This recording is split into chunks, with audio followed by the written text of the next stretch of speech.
Le capitalisme donne du travail à l'ouvrier, mais ce travail est production d'argent.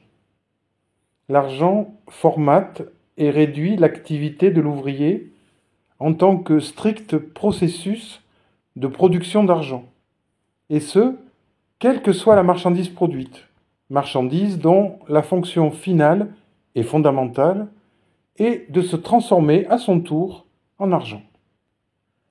Le capitalisme tend donc à effacer de la surface de la Terre toute forme de travail dont la teneur, les modalités, le rythme ne permettent pas ou pas assez de produire assez d'argent.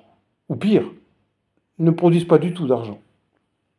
La rentabilité économique de l'activité organise la totalité des aspects du travail. Le capitalisme est donc la destruction, la dénaturation, l'aliénation et finalement le remplacement total de toute activité humaine par un simulacre. Un simulacre, c'est-à-dire ce qui n'a que l'apparence de ce qu'il prétend être. Le capitalisme en fait de même avec toutes choses, animaux, végétaux, minéraux.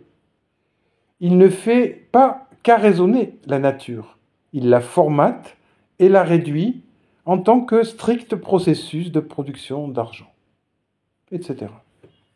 La finalité du capitalisme est donc la destruction, la dénaturation, l'aliénation et finalement le remplacement total de toute la réalité par un simulacre. C'est ce que Guy Debord nommait la société du spectacle. Il est aisé de comprendre que la production de ce simulacre en lieu et place de la réalité ne peut que la dégrader dans tous ses aspects, puis la mener à l'extinction. À la fin, donc, quand tout sera devenu marchandise, quand on ne travaillera et ne poussera plus que l'argent, on s'apercevra qu'il n'y a plus rien, et ce sera la fin.